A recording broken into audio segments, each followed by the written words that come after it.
गौतम बुद्ध, जिन्हें सिद्धार्थ गौतम के नाम से भी जाना जाता है, एक ऐसे महान संत थे जिनके जीवन की कथाएं आज भी लोगों को प्रेरणा देती हैं। उनकी शिक्षाएं करुणा, अहिंसा और आत्म जागरूकता पर आधारित थीं। बुद्ध के जीवन में कई घटनाएं ऐसी हैं जो उनके और जीव जंतुओं के बीच गहरे संबंध को दर्शाती हैं। ऐसी ही एक कथा है एक बंदर की, जिसने बुद्ध को शहद का छत्ता अर्पित किया था। ये कहानी न केवल बुद्ध की करुणा को दर्शाती है, बल्कि यह भी दिखाती है कि कैसे सभी प्राणी, चाहे वे कितने ही छोटे क्यों न हो, प्रेम और श्रद्धा के साथ अपने भाव व्यक्त कर सकते हैं। इस कहानी को आधार बनाकर मैं एक नई और अनूठी कथा प्रस्तुत करता हूँ, जो बुद्ध के जीवन और एक बंदर के प्रेम को केंद्र में रखकर रची गई है। ये कथा पूरी तरह से काल्पनिक है, लेकिन बुद्ध की शिक्षाओं और उनके जीवन के मूल्यों से प्रेरित है। कथा की शुरुआत कौशाम्बी के निकट एक घने जंगल में, जहां सूरज की किरणें पेड़ों की घनी छांव को भेदकर धरती पर सुनहरी रेखाएं बनाती थीं, एक छोटा सा आश्रम था। इस आश्रम में गौतम बुद्ध अपने शिष्यों के साथ कुछ समय के लिए ठहरे थे। ये स्थान शांति और सादगी का प्रतीक था। आसपास के गांवों के लोग बुद्ध की शिक्षाएं सुनने के लिए यहां आया करते थे, और जंगल के जीव जंतु भी मानो बुद्ध की उपस्थिति से प्रभावित थे। इस जंगल में एक बंदर रहता था, जिसे जंगल के अन्य जानवर चंचल कहकर पुकारते थे। चंचल एक छोटा भूरा बंदर था, जिसकी आंखों में हमेशा एक चमक रहती थी। वह पेड़ों पर उछलता कूदता, फल तोड़ता और कभी कभी गांव के बच्चों के साथ शरारतें करता। लेकिन चंचल का मन हमेशा कुछ न कुछ नया खोजने में लगा रहता था। वह जंगल के अन्य जानवरों की तरह बुद्ध के आश्रम के आसपास मंडराता, उनकी बातें सुनता और उनके व्यवहार को देखता। बुद्ध की शांत मुस्कान और उनकी करुणामयी बातें चंचल के छोटे से मन को छू गई थीं। शहद का छत्ता एक दिन, जब सूरज अपनी पूरी शक्ति के साथ चमक रहा था, चंचल जंगल के एक ऊंचे पेड़ पर बैठा था। वह एक मोटी डाल पर लटक रहा था, जब उसकी नज़र एक बड़े से शहद के छत्ते पर पड़ी। ये छत्ता एक पुराने बरगद के पेड़ की खोखली शाखा में था, और उसमें से शहद की मधुर सुगंध हवा में फैल रही थी। चंचल की आंखें चमक उठीं। उसने सोचा, ये शहद कितना स्वादिष्ट होगा, लेकिन इसे अकेले खाने से अच्छा है कि मैं इसे किसी खास के साथ बांटूं। चंचल ने बुद्ध के बारे में सोचा। वह कई बार आश्रम के पास गया था और उसने देखा था कि बुद्ध और उनके शिष्य सादा जीवन जीते हैं। वे गांव वालों से मिलने वाला भोजन ही ग्रहण करते थे, और कभी कभी तो केवल फल और जड़ों पर निर्भर रहते थे। चंचल के मन में विचार आया, क्यों न मैं ये शहद बुद्ध को भेंट करूं। वे इतने दयालु हैं, शायद मेरे इस छोटे से उपहार से उन्हें खुशी मिले। कठिन यात्रा। शहद का छत्ता निकालना आसान नहीं था। छत्ता ऊंचे पेड़ पर था, और वहां तक पहुंचने के लिए चंचल को कई खतरों का सामना करना पड़ सकता था। मधुमक्खियां आक्रामक हो सकती थीं, और पेड़ की शाखाएं भी कमजोर थीं। लेकिन चंचल का मन दृढ़ था। उसने अपने छोटे से दिल में ठान लिया कि वह ये शहद बुद्ध तक जरूर पहुंचाएगा। चंचल ने धीरे धीरे पेड़ की ओर बढ़ना शुरू किया। वह एक डाल से दूसरी डाल पर कूदा, और जब वह छत्ते के पास पहुंचा तो मधुमक्खियों ने उसे घेर लिया।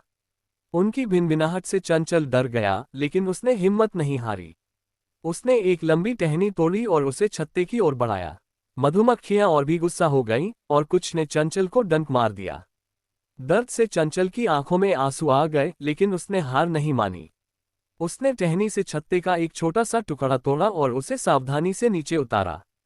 छत्ते का वह टुकड़ा चंचल ने एक बड़े पत्ते में लपेट लिया। उसका शरीर डंक के दर्द से थरथरा रहा था, लेकिन उसके चेहरे पर एक मुस्कान थी। वह जानता था कि उसका ये छोटा सा प्रयास बुद्ध तक उसकी श्रद्धा को पहुंचाएगा।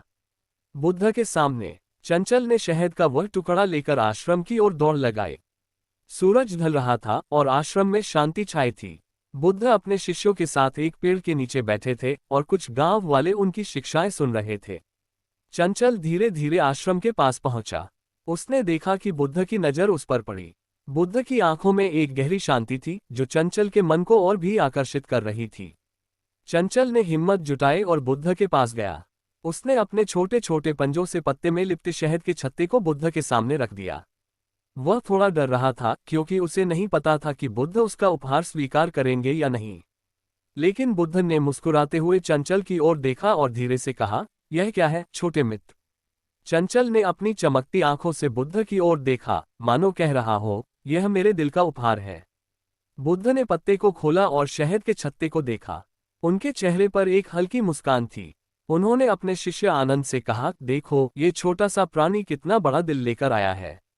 ये शहद केवल शहद नहीं है, यह इसकी श्रद्धा और प्रेम का प्रतीक है। बुद्ध की शिक्षा। बुद्ध ने शहद के छत्ते को स्वीकार किया और उसे अपने शिष्यों के साथ बांट लिया। उन्होंने चंचल को पास बुलाया और उसके सिर पर हल्के से हाथ फेरा। चंचल की आंखों में खुशी के आंसू थे। बुद्ध ने अपने शिष्यों से कहा, देखो, ये बंदर हमें एक महान शिक्षा दे रहा है।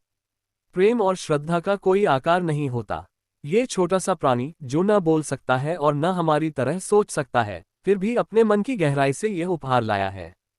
हमें भी अपने जीवन में ऐसा ही प्रेम और निस्वार्थ भाव रखना चाहिए। शिष्यों ने बुद्ध की बात ध्यान से सुनी। एक शिष्य ने पूछा, भगवान, क्या सभी प्राणी इस तरह की श्रद्धा दिखा सकते हैं? बुद्ध ने मुस्कुराते हुए कहा, हर प्राणी के भीतर करुणा और प्रेम की संभावना है। हमें बस उसे देखने की जरूरत है। ये बंदर हमें सिखाता है कि सच्चा उपहार वह नहीं जो कीमती हो, बल्कि वह जो दिल से दिया जाए। चंचल का परिवर्तन। इस घटना के बाद चंचल का जीवन बदल गया। वह अब पहले की तरह शरारती नहीं रहा। वह आश्रम के आसपास रहता, बुद्ध की शिक्षाएं सुनता और कभी कभी छोटे छोटे फल या फूल लाकर बुद्ध के सामने रख देता। जंगल के अन्य जानवर भी चंचल के इस परिवर्तन को देखकर आश्चर्यचकित थे। एक बार एक बूढ़े कछुए ने चंचल से पूछा, तू अब इतना शांत और विचारशील कैसे हो गया? चंचल ने जवाब दिया, बुद्ध की एक झलक ने मेरे मन को बदल दिया। उनकी करुणा ने मुझे सिखाया कि जीवन का असली आनंद दूसरों के लिए कुछ करना है। निष्कर्ष। ये कथा हमें सिखाती है कि प्रेम और श्रद्धा की कोई सीमा नहीं होती। एक छोटा सा बंदर भी अपने छोटे से प्रयास से बुद्ध जैसे महान संत को प्रभावित कर सकता है। बुद्ध की शिक्षाएं हमें ये समझाती हैं कि हर प्राणी, चाहे वह कितना ही साधारण क्यों न हो, अपने भीतर एक विशेष गुण रखता है। चंचल की यह कहानी हमें प्रेरणा देती है कि हम भी अपने जीवन में निस्वार्थ भाव से दूसरों की मदद करें और प्रेम का प्रसार करें।